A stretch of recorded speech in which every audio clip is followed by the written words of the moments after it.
Hello everyone and welcome back to the GT Improvement channel. Today I thought I'd give you some practice with word problems that have fractions. I had some people request a video like this, so I've got 10 questions here. I'm going to break this up into 2 videos, so 5 questions per video, doing some practice with fractions in word problems. All right, so I'm going to show you some problems here. What I would like you to do is work them out on your own, and then when you're finished, I will work them out afterwards and you can check your answers.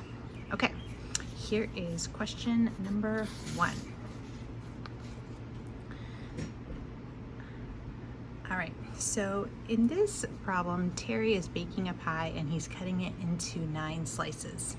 Terry ate 2 slices, John ate 3 slices, Clara ate 1 slice. What fraction of the pie was left? Now, it can be really helpful for some people to draw a picture when they're dealing with these types of word problems. So I'm gonna do that just so you can kind of see what we're looking at. And you may have done it a completely different way, but it doesn't really matter as long as we all get the same answer. So here's my pie. I'm gonna cut it into 9 possibly even looking slices. We'll see. 1, 2, 3, 4, 5, 6, 7, 8, 9. Good enough. All right, there's my pie. It says he cut it into 9 slices. Terry ate 2 slices. So I'm gonna mark 2 of those for Terry. And then John ate 3 slices. So there's John, he ate 3. And then Clara ate 1 slice. What fraction of the pie was left? So you can see there was 1, 2, 3, 4, 5, 6 pieces out of 9 that were eaten. And then you see there are 1, 2, 3 pieces left. So you have 3/9 of the pie left. But because this is fractions, you always want to reduce to simplest terms, and 3/9 that could be reduced to 1/3. So you have 1/3 left over. Okay? All right, number 2. It says 11 of the 25 people employed by the Speedy Glue Company are men. So 11 out of 25. I'm just going to underline some information. It says 6 of the men work as truck drivers. Men who do not work as truck drivers make up what fraction of the total number of people employed by the Speedy Glue Company? Oh my God, this is the longest problem. All right, so let's write down some information. It says there's 11 out of 25. I'm just going to make a fraction right there. Of the people employed by the Speedy Glue Company are men. So 11 out of 25 people are men. Then it says 6 of the men work as truck drivers. So 6 of these 11, so 6 out of 11 work as truck drivers. The question is, men who do not work as truck drivers make up what fraction of the total number of people employed by the Speedy Glue Company? All right, so men who do not work as truck drivers. Well, the men that do work as truck drivers would be 6 out of 11. So that means out of 11 people, 6 are truck drivers. That means that 5 out of those 11 are not truck drivers. And then it says make up what fraction of the total number of people employed. Then we're referring back to this 25. So it would be 5 out of 25. And now you have a fraction that can be reduced. You can divide the top and bottom by 5. So that would be 1/5. All right, kind of a tricky problem. Okay, number 3, go ahead and pause your video. All right, number 3 says Dave bought a 12-foot roll of wrapping paper. He used 1/8 of the paper to wrap a gift. How many feet of wrapping paper did he have left? All right, so it says 12-foot roll of wrapping paper. Again, you might want to draw a picture. It could help you kind of envision what the hell is going on here. All right, so there's our wrapping paper, and we'll say that that is 12 feet. Then it says he used 1/8 of the paper to wrap a gift. So 1/8. if you were to make that into a fraction, we'll say that that is 1/8. So this is the amount he used to wrap a gift, 1/8. Then the question is, how many feet of wrapping paper did he have left? Okay, so we're trying to figure out how many feet this part represents. A couple ways you could do this problem. The way that I chose to do it was I figured out how much wrapping paper he used on this gift. So basically, if it says 1/8 of, remember, of translates to multiply. So 1/8 of the wrapping paper, I did 1/8 of 12 to figure out exactly how many feet that represents. And since of means multiply, all you do is 1/8 times 12 over 1. So it becomes a fraction multiplication situation.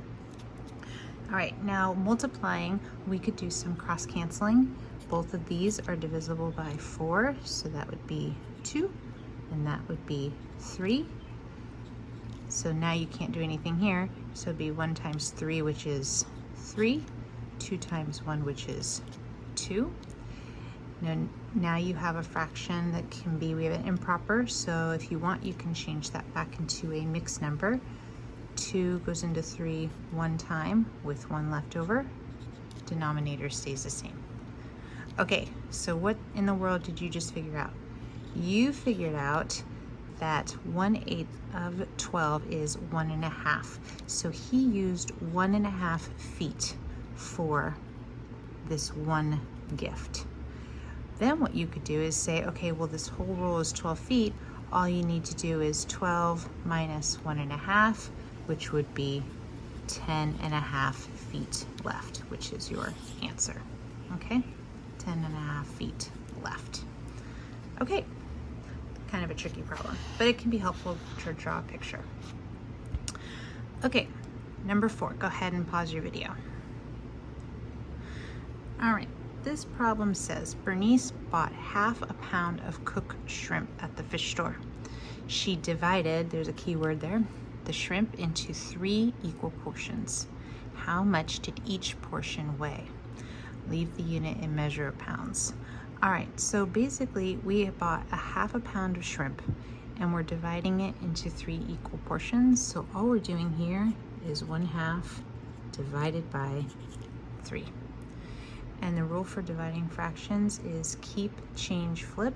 So we're going to keep that first fraction exactly the way it is, change the division to multiplication, and flip the second fraction, which is a whole number, but remember, any whole number can be written as a fraction by putting it over 1. So this would be times 1 over 3. All right, can't do any cross canceling, so it's just going to be top times top and bottom times bottom. So each portion is going to weigh 1/6 of a pound. He took 1/2 pound of shrimp, divided that into 3 portions. Each of those is going to weigh 1/6 of a pound. All right, last one.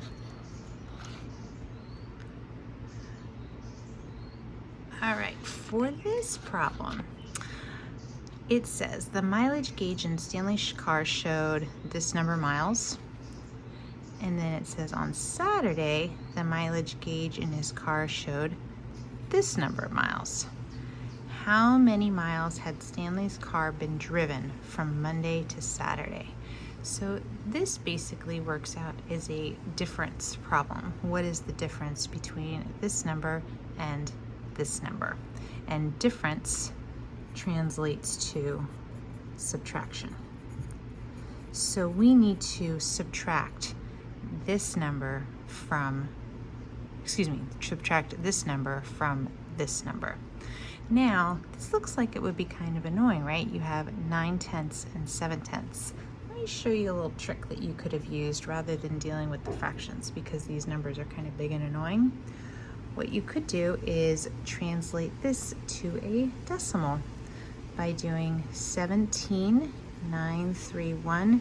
7/10 is simply 0.7, and then you could subtract that from 7,6 25, 4, and 9/10.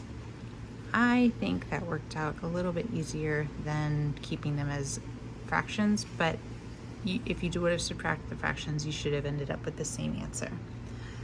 So when you do all this subtraction, it ends up being a lot of borrowing.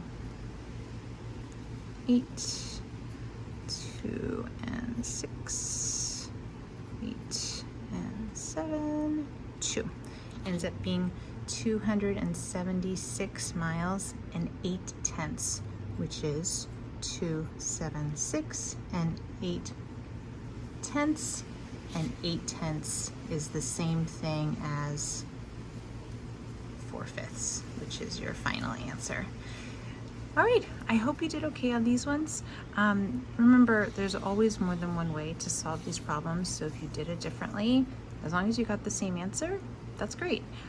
If you feel like maybe your way was a little bit faster, great.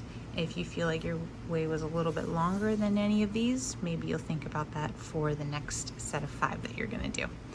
All right, thanks for watching. Hope this was helpful, and check out the next video for questions 6 through 10.